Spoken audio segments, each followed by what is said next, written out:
Everybody loves an underdog story, and I got to tell you, this is the ultimate underdog story of the rock era, I think. Back when the Grammys actually meant something, in the 80s. Back in that day, no single artist had swept the big four awards. Song of the Year, Record of the Year, Album of the Year, and Best New Artist. That is, until this guy, the most unlikely star of that year, or any year. He was facing competition that was absolutely fierce. Pink Floyd, Frank Sinatra, Billy Joel, Lionel Richie, Barry Gibb of the Bee Gees, and a few others. But his song was so heart-shaking and so smooth, it would invent a genre that wouldn't be named for 30 years. In fact, in the end, he beat that fierce batch of artists, and he had such a career year that nobody in their right mind could ever dream of topping it. He had an Oscar and 5 Grammys. But in the end, he banished those awards to his garage, and he wondered if it was all worth it. But to this day, he remains one of the most distinct voices in history. Nobody has ever been able to mimic his voice, and his debut album is in a category all itself. The story's coming up next on Professor of Rock. Hey, music junkies, Professor of Rock, always here to celebrate the greatest artists and the greatest songs of all time. If you remember that dreadful feeling that you had when your Walkman battery started to die, you're going to dig this channel of music nostalgia. Stories straight from the legends. Make sure that you subscribe below right now. Click the bell so that you're always in the know of our latest interviews and content. So the evening of February 25th, 1981 was an unforgettable night at the Grammy Awards inside Radio City Music Hall in New York City. The night didn't belong to Barbra Streisand, though, nor Frank Sinatra or Barry Gibb or Lionel Richie or Billy Joel or even Pink Floyd. Instead, it belonged to a young man from San Antonio, Texas named Christopher Charles Gephardt, or better known by his stage name, Christopher Cross. Sailing, Christopher Cross, songwriter. Congratulations.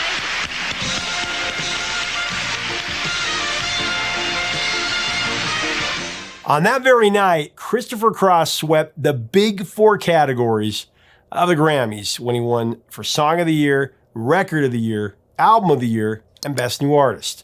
In the first 22 years of the Grammy Awards, no artist had walked away with those big 4 awards. Even more incredible than the sweep itself is that it was achieved by an artist that was a virtual unknown 14 months before that historic night. So the song that won both Song of the Year and Record of the Year for Christopher Cross, it was his magnificent, unblemished Escape, a song simply called Sailing.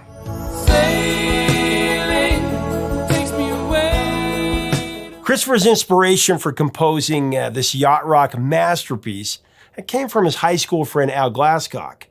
He was a few years older than Christopher Cross. Glasscock acted as a surrogate big brother for Christopher, I guess. He was also a fellow guitarist. So the two buddies shared a mutual love for music. Now, Glasscock used to take Christopher out sailing on his small sunfish sailboat out on Canyon Lake, just northeast of San Antonio. The liberating excursions on Canyon Lake were deeply important to Christopher Cross. Sailing with Al was a way for Christopher to break away from what he called, the trials and tribulations of being a teenager and the perils of growing up with an alcoholic father. As he says in the song, when the wind was right, he could sail away. He could leave his troubles on the shore beyond him, and he could find tranquility.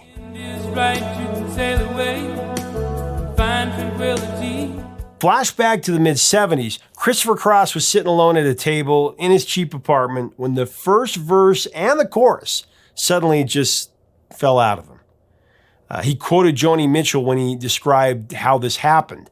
As Joni said, these tunings put you in sort of a trance. In that trance, the lyrics came out in one steady stream of consciousness.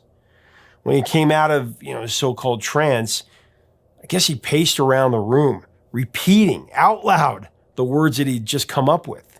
Wow, he thought to himself, that's really cool. I have the makings of a song here.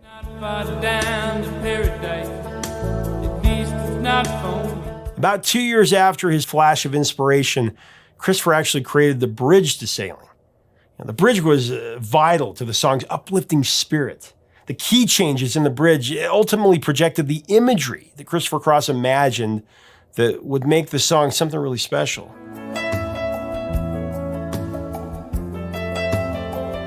Before Christopher Cross's prodigious debut LP, that shook the record business from its foundations, the musician bounced around clubs in Austin, Texas, just trying to make a name for himself. His peers knew him as a pretty damn good guitarist, which is something that Christopher Cross doesn't really get enough recognition for. He has just currently. There are two early career highlights that best demonstrated Christopher's prowess as an axeman. They're really interesting. Very cool story here. Christopher and his four-piece band at the time, it was named Flash, they once opened for Led Zeppelin. And for one concert, he stood in for the great Richie Blackmore to play lead guitar for a Deep Purple concert in San Antonio. The promoter of the show warned the members of Deep Purple to get their flu shots. And Blackmore actually had a bad reaction to the shot, some people do. And he became so sick, he was unable to perform. Now, it was a sold-out show, and the promoter did not want to cancel it. So I guess the promoter talked Deep Purple keyboardist John Lord into doing it, and he recommended that the band use a local kid who could really play to fill in for Richie Blackmore, and so the band could do the show as planned. So Lord went backstage and discussed a solution for the predicament with his bandmates. Lead singer Ian Gillan, he wasn't down with it, but the other members overrode Gillan, and Deep Purple went on stage with a wide-eyed Chris Gephardt. It was definitely a dream come true moment for the musician, for any musician, really. And of course, he would later change his name to Christopher Cross. You can definitely hear Christopher's skilled guitar work on many of his solo works, including that outro on his number 2 smash Ride Like the Wind.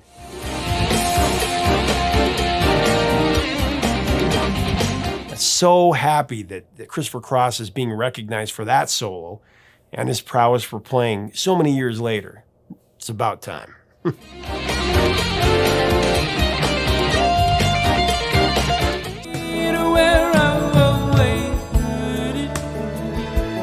But Chris Gephardt knew what he wanted. He wanted to break through as a solo artist and showcase his music. So he began to pitch demos of his songs to record labels. And this one included Ride Like the Wind and Sailing. Cross fought through rejection after rejection after rejection. He'd get the usual form letters, that read. One label in particular showed some interest. It was Warner Brothers Records. So WB execs initially didn't hear Sailing or Ride Like the Wind as being potential hits. They actually preferred the Boz Scaggs fashion Say You'll Be Mine. But it wasn't a future record of the year.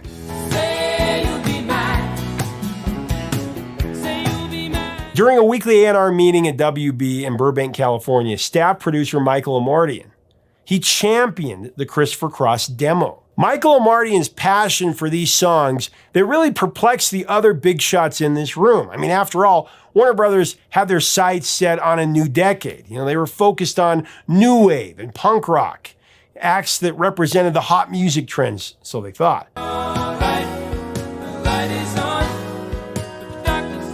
Omartian was an accomplished session player, producer, arranger, and he collaborated with many, including the meticulous Steely Dan duo Fagen and Becker. Similar to making a Steely Dan record, recording Christopher Cross's brilliant debut album, it was challenging. Omartian claimed to have spent over, 700 hours in the studio with Christopher's band. Besides his invaluable direction as a producer, Omartian performed the breathtaking piano solo in that pivotal instrumental bridge section of Sailing.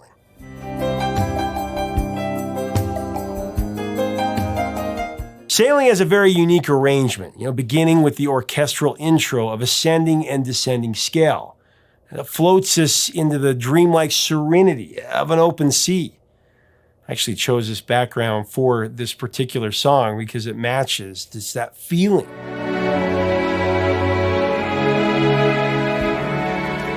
Christopher Cross wrote 2 verses before that glorious chorus drifts into an even deeper rhapsody. Takes me away. It's impossible not to get caught up in the reverie of Sailing.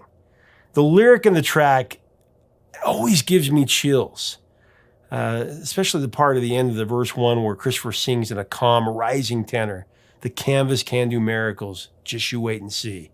believe me.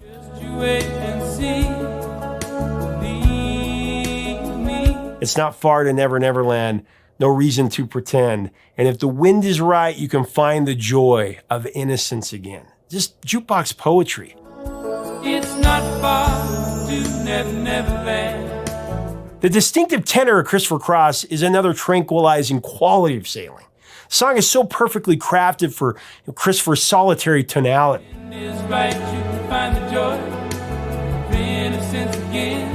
I've always believed that was a huge part of the charming solace of Christopher Cross's music. You know, the comforting sincerity of his vocal. And virtually every song that he sings, every word he sings in Sailing is a soothing symphony. Every word is a symphony, won't you believe? Christopher wanted to make a record that rivaled the artistic excellence of a Steely Dan album. It's a tall order. But the producer, he believed in Christopher's vision. And the two ended up creating a deeply gratifying achievement on a record. Christopher Cross's prodigious debut LP is widely held as a soft rock classic.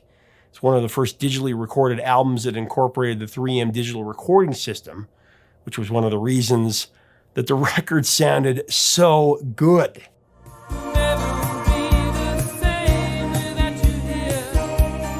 Omartian's career is full of amazing accomplishments. He's earned 11 Grammy nominations and he's won 3 times. Remarkably, Omartian produced #1 records in 3 decades, the 70s, the 80s, and the 90s.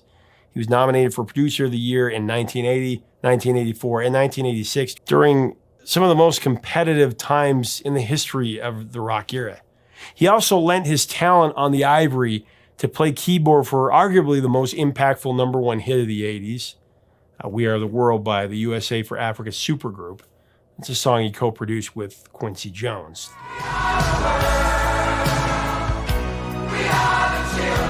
Returning to that incredible night at the Grammys for Christopher Cross in 1981, his sweep of the Big Four awards, it was stunning. Nobody inside Radio City Music Hall was more flabbergasted when the presenter announced his name than Christopher himself. Sailing was really never supposed to be released as a single, but I gotta say I'm really glad it was. And Sailing, it was named Song of the Year and Record of the Year. His self-titled LP won Album of the Year and Christopher nabbed the Best New Artist Award category. He won a 5th Grammy, actually, for Best Arrangement, also for Sailing. So get this, after his domination of the Grammys, in February of 1981, Christopher Cross, he wasn't finished with his laurels. He did it again just a few weeks later. He took home the Oscar for Best Original Song for Arthur's theme, Best That You Can Do, of course from the movie Arthur, starring Dudley Moore.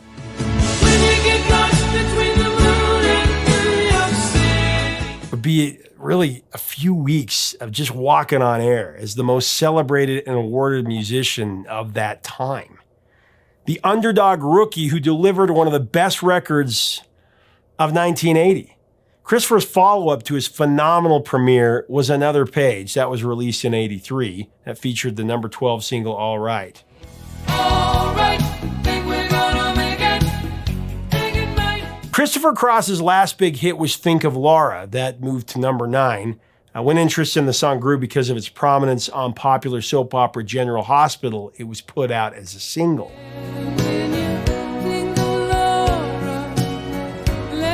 The song was adopted as the theme song for the Laura character, of course played by Jeannie Francis, the big 80s couple. This was during the pop culture fervor of the Luke and Laura era of General Hospital.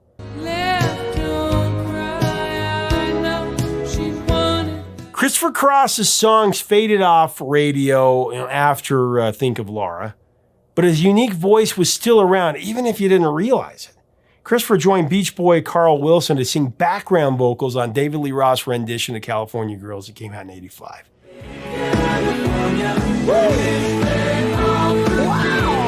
And he sang supporting vocals for another Beach Boy, Brian Wilson's song Nighttime on Brian's debut solo album.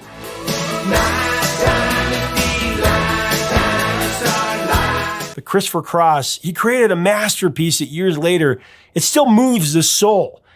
And outside of maybe What a Fool Believes and This Is It, It's the defining track of the celebrated genre we all know as yacht rock. The wise man has the power. Stand up and fight. This is it. A genre that was made up about 30 plus years after these songs were, at the top of the charts. Sailing is probably the choice here because it fits the genre like a glove. Sailing has always been an all-time favorite of mine for various reasons.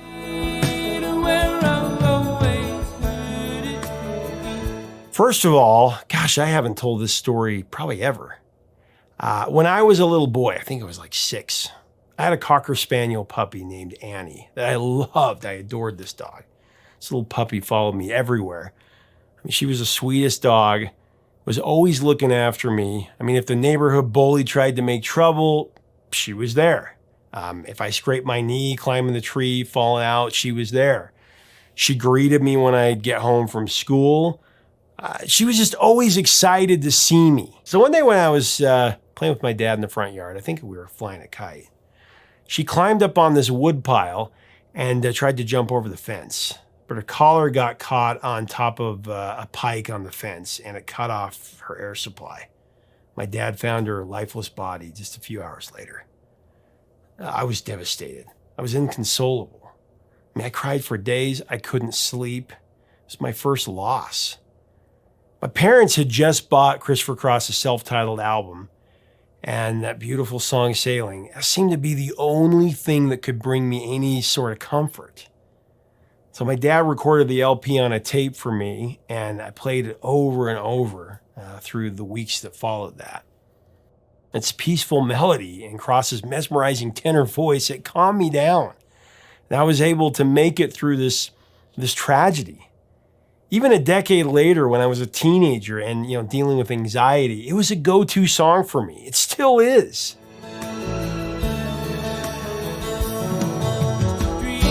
Since Another Page, Christopher Cross has stayed true to his craft, releasing 13 studio albums through 2017, including a Christmas album. In 2020, Christopher was performing in Mexico City when he contracted the COVID-19 virus. And soon after that, he was diagnosed with Guillain-Barré syndrome, a nervous disorder that caused temporary paralysis to his face, also to his hands and legs. Really debilitating for a singer-guitarist, of course. He spent 3 weeks in the ICU and 5 months in a wheelchair, but he battled through his afflictions and was back playing shows by 2022. He had to postpone his 40th anniversary tour, but he's back at it.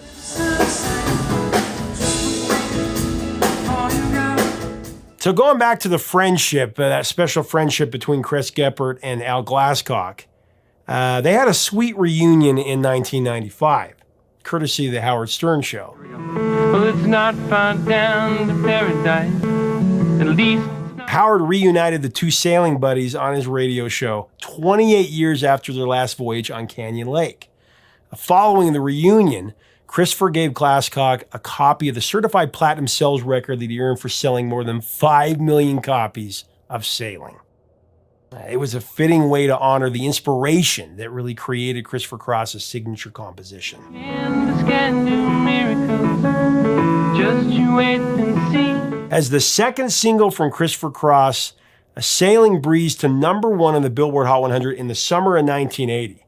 It also reigned at the top of the pop chart in Canada. Sailing is just one of those precious songs that deserves to be experienced without any distractions. Turn the world off around you and let the song take you to paradise.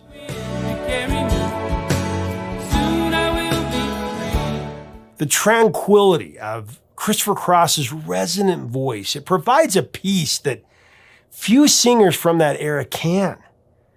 As he expresses in the song, from the peril that I was able to trudge through when I was just 6 years old, facing loss for the very first time, the canvas really can do miracles. Just listen to the song and see. Believe me. Thanks so much for watching. Leave us a comment about Christopher Cross and this perfect song from the early 80s. What do you think about Cross's record-breaking evening and this song? What are your memories of it? Share below. If you dig our content, take a second to subscribe below. That way you'll never miss out on our videos. We'd love to have you as part of our community. Until next time, 3 chords and the truth, my friends.